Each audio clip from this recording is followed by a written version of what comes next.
specifically the president and our doing, all the past presidents and the executive. I think we will not waste too much time. We have capable hands. The person to present the paper is a scholar, and the person discusses is a professor.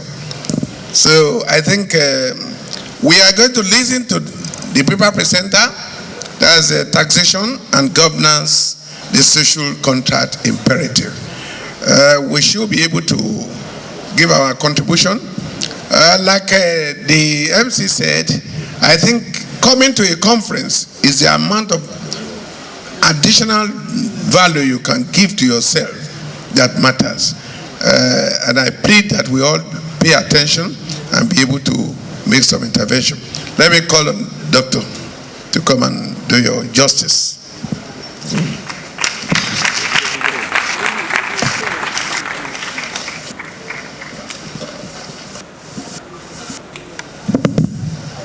The President, Chartered Institute of Taxation of Nigeria, permit me to adopt the already established protocol.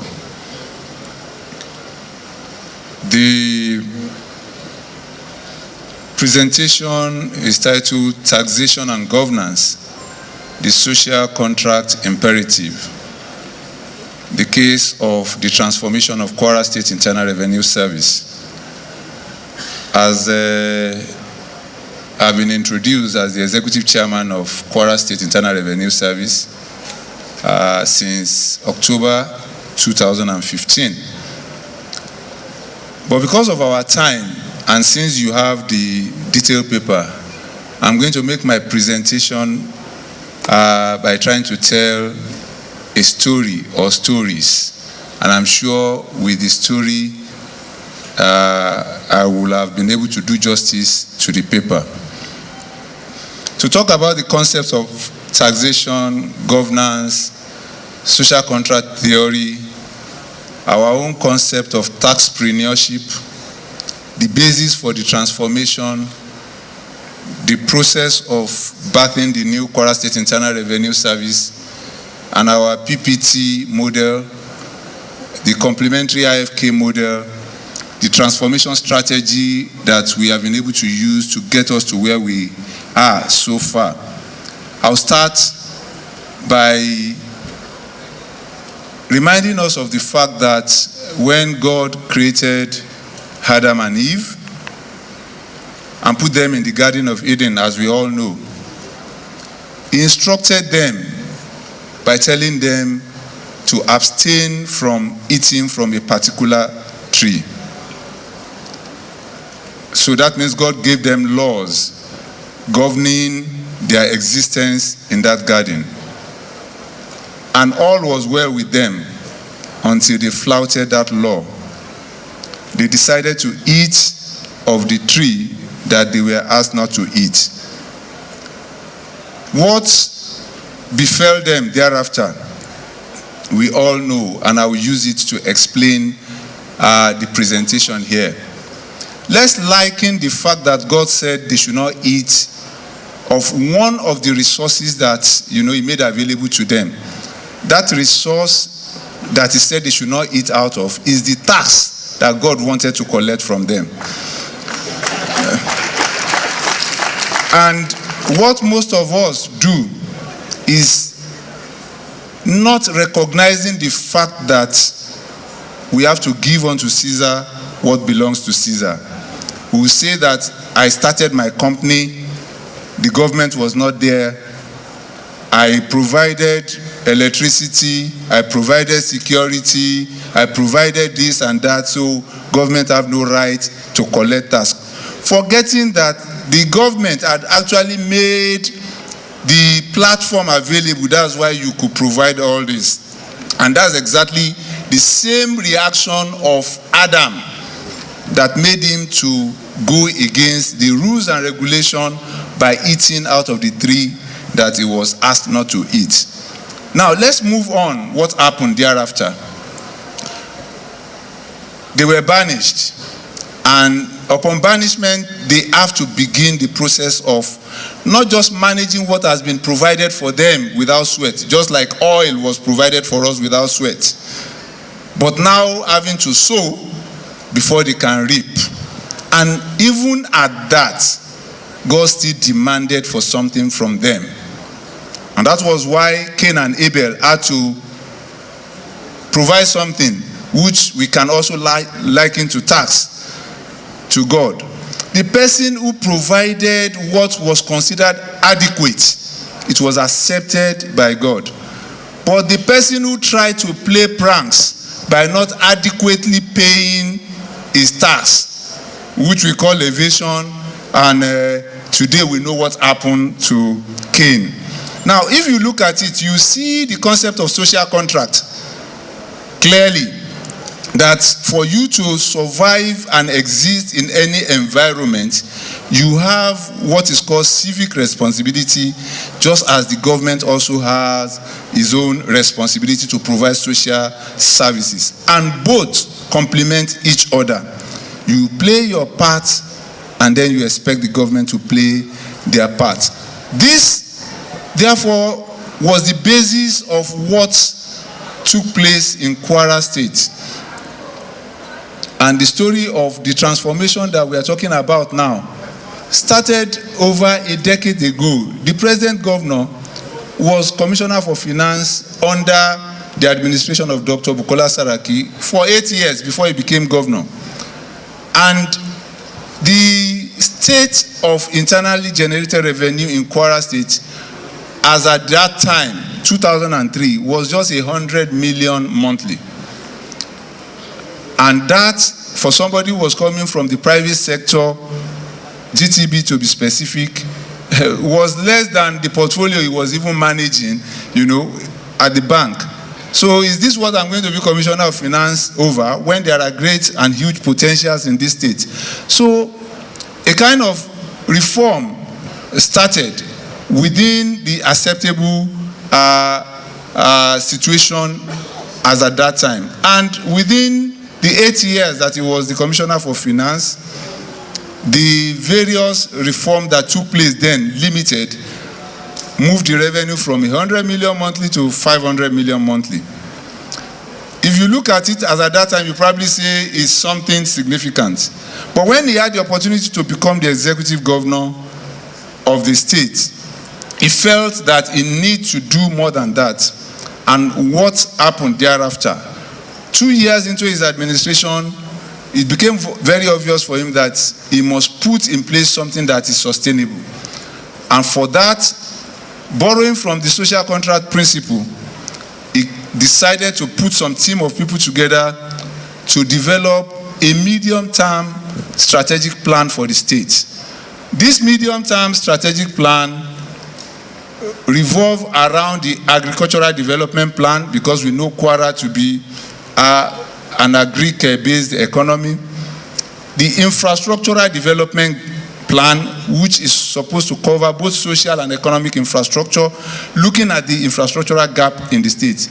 But more particularly, the funding or financing strategic plan. How am I going to fund these developments that had been put to me as the chief executive?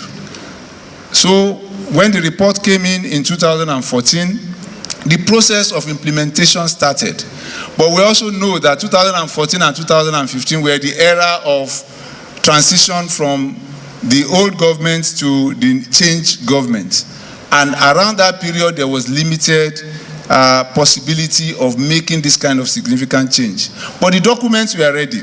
And then 2015, he came back as a governor for the second term. And within 1 month, the financial strategy plan implementation started. And that resulted in the signing into law a bill called Kwara State Revenue Administration Law that transformed the Kwara State Internal Revenue Service to what it is today. So I came on board through the selection process in October, and we used the entire period of 3 months to come up with how we are going to change the people, change the process, and change the technology of revenue collection in Kwara, which we call our PPT model. But beyond that is the fact that the observed infrastructural gap must also be modeled, and the government went ahead to also pass a bill to the House of Assembly, which was signed also into law in 2015, the bill on Kwara Public-Private Partnership Bureau, which has the Infrastructure Fund Kwara model as its baby. So what the government had done is to reform the internally generated revenue and channel the revenue generated to the infrastructure fund to ensure development of the state. Although it took about 6 months after we started, about 7 or 8 months after the commencement of activities of the Kwara State Internal Revenue Service in January 2016, before the IFK model was officially launched. That was to allow for the expected settlement of the revenue service and to know whether the plan will actually be actualized. But what we have at the end of the day is the fact that as the revenue was growing to the level that became a bit comfortable, the IFK was introduced, and then it became a law that the internally generated revenue had to go into the IFK for infrastructural development. So in other words, the revenue generated is tied strictly to the infrastructural development of the state. So moving from there, you probably wonder, how did we, or how were we able to carry out this transformation that we are talking about? We came up with a framework or a strategy, or what we call the transformation strategy. Because if you look at it, the period we are talking about was the period when recession was declared in the country. And for you to operate around that time, you must actually be able to think out of the box. So our transformation strategy was acronym PRESS framework. And what that PRESS framework stands for, the letter P was for persuading and patronizing the people that you want to collect tax from. The situation as at that time was such that people were not ready to pay tax. And for you to be able to convince them to pay tax, you really have to take, the persuasion message to them through what we call tax education at various levels and in various groups and associations. The letter R was for recruiting and engaging stakeholders, right from the traditional rulers to the professional association to the informal sector groups to all the various parties and bodies that are involved or that constitute the populace of Kwara. We have to get them to buy into this new approach, and that resulted in intensive stakeholders engagement. The letter E was eliciting support, because we know that we cannot do the job alone, so we have to also ensure that the people at the ministries and the departments and parastatals, because they are involved whether we like it or not, and their orientation is quite different from the orientation of the new revenue service. So quite a lot of trying to get them to understand why they have to come along in the process. The letter S was appropriately staffing the revenue service with the kind of people that can be driven by performance and not the kind of people that will lay back waiting for things to happen. And finally, the letter S, the second letter S, is for systematic reporting of our activities on a daily, weekly, monthly, and quarterly basis. So we were very transparent and accountable for what was coming in, and everybody knew what happened. So what was the result of all this? But before I talk about the results, there were strategic goals and objectives that we set for ourselves, captured in 4 major areas. to maximize the collection rate and eliminate leakages. 2, to expand taxable base. 3, to develop a solid database. And 4, to advise the government on tax and social policy measures. These were extracted from the law establishing the Revenue Service. The result is obvious if we look at what we have, and I want to just show it. If you look at the first quarter of 2015, we were not existing as at that time, and the total revenue generated by the old Revenue Service for the first quarter was 2.2 billion.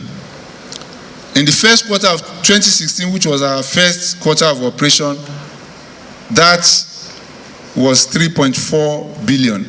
And in the first quarter of 2017, it has moved to 6.6 billion.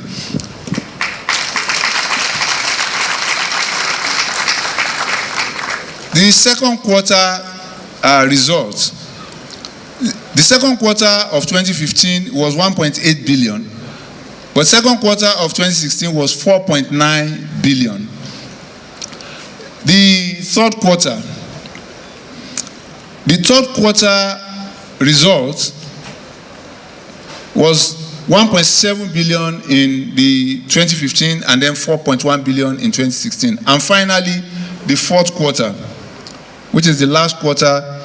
The fourth quarter result for 2015 was 1.3 billion, and for 2016, 4.5 billion. All in all, what we have is, at the end of the year, from a 7.1 billion 2015 performance, we have been able to move the revenue to 17.2 billion in 1 year. That's is more than 2 times of the revenue collected. But more importantly, if we talk about the taxable base, because that's one of our objectives, the taxpayers' data that we inherited in 2015 was 11,217 in a state that has about 4 million people and an estimated 800 to 1 million people that are taxable. But in 2016, we were able to move this from 11,000 to 52,411. And as at the end of the first quarter of 2017, we have moved to 61,000. It's a gradual process. We know that to get to that 800,000, we really need to do a lot of things. And automation is one of the things that we are using to drive that.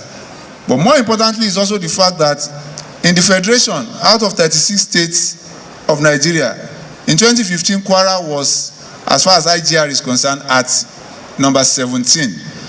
And we have moved by 2016 to number 9 from number 17. If you look at it vis-a-vis what is available to us, a lot of effort had gone into making all this happen. But what are we saying here? What we are saying specifically, which is very relevant, is the fact that the revenue generated were directly linked or ring-fenced into infrastructural development.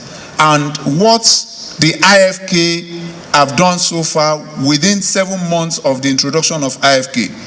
Before the introduction of the Revenue Service in 2015, government cannot do any project again. All existing projects had been abandoned because they don't even have enough money to pay salaries. So by the time IFK was introduced, 25 projects that has value of 200 million and above were moved into the IFK, totaling about 13.7 billion. And all those projects, all those contractors were mobilized back with about 5.2 billion, and they went back to site, and most of those projects are being completed now. If the government had not done the improvement in the funding and tying it to infrastructural development, those projects will remain abandoned today.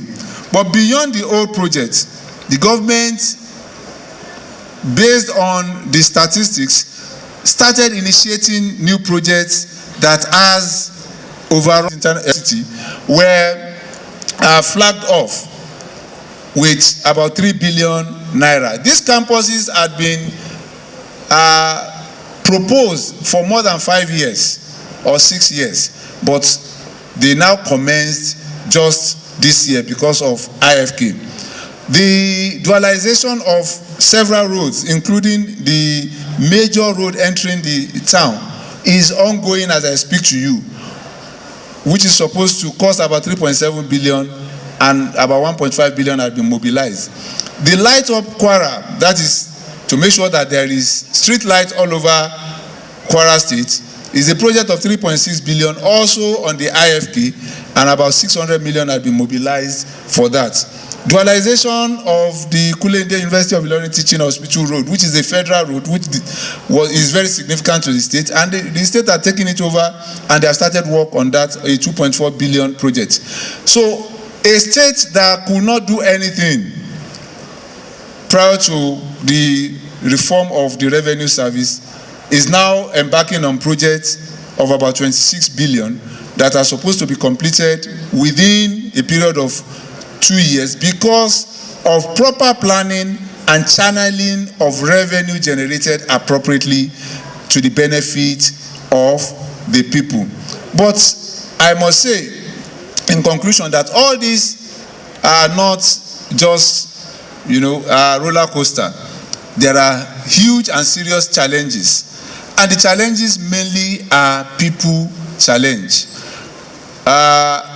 Internally, even within the government itself, there are capacity challenges. What I call capacity challenges are the fact that you have people who cannot even see or does not even believe in what you are doing, and they are dominant. So it limits the extent to which what you are saying can even be accomplished. You also have the society at large with their various obstacles and challenges. But what have we been able to do is to ensure that consistent interaction with the people, and the fact that they are seeing the application of the revenue that is being collected and the growth in revenue translating into infrastructural development. But with all this, how do we sustain the transformation?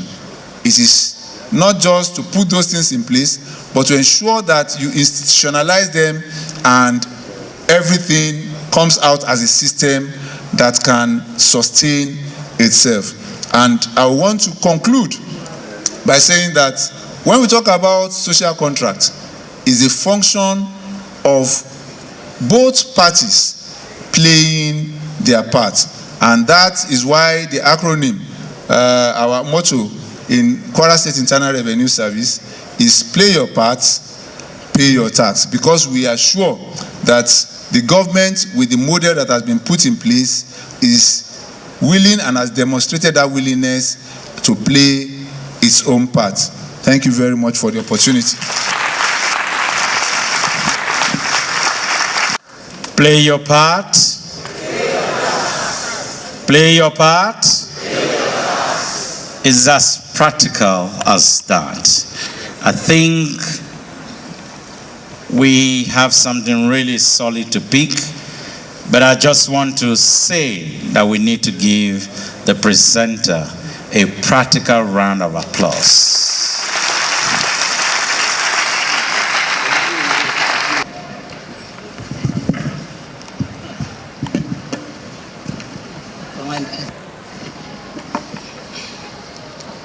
Kind of response, it means we are really apt. And it's very clear that we are not sleeping. I think we are getting there. Taxation or good governance? Taxation before good governance, or good governance before taxation? I rest my case. I am only but the mouthpiece of the conference. Let me please invite the chairman of session to make his own intervention, and then we'll round up. Thank you. Thank you so much. You know you can never beat a professor. They see beyond what ordinary person will see.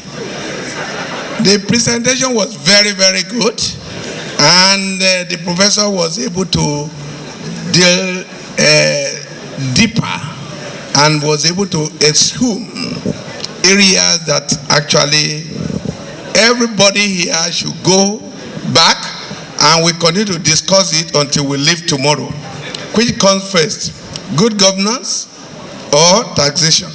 Taxation or good governance? But I want to say that they all make a balance. If there is no taxation, there is no good governance. If there is no good governance, there won't be continued taxation. I draw extensively from the analogy of past President Bimpe Balogun. If you are a husband and you fail in your responsibility from year in, year out, you will soon be kicked out. So if taxation is going on all and on and on, and there is no good governance, they will soon drive you away. So I think that is very important. The discussion should continue. But we need to commend the Kwara State government for the progress they have made. The transformation is highly recommended. The way we can develop in the country, the way I see it, is through the instrumentality of the Joint Tax Board, which at least I was rubbing mind with the doing of the taxation, and we are saying that we should be able to strengthen that organ in a way that we can benefit from each other.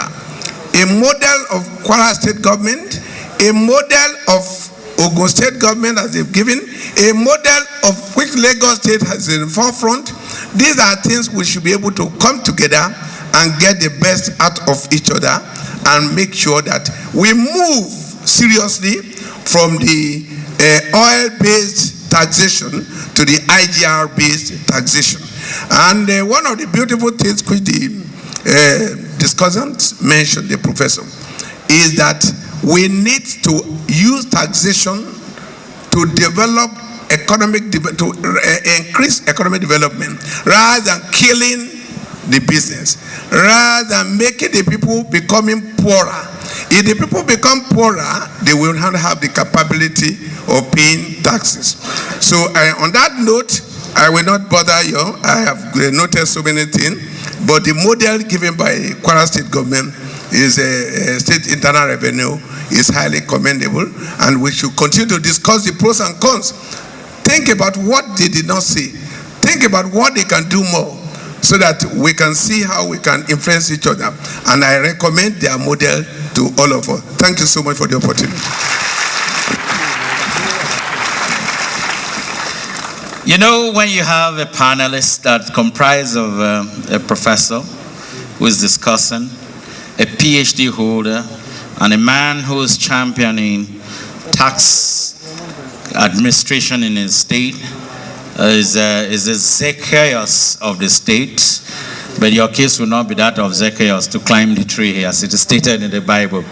And you have another doctor who, by virtue of his experience and his level of achievement within the public sector and beyond, and also the consulting sphere, managed a session. You can see that time was adequately managed and substance essentially came out of their presentation.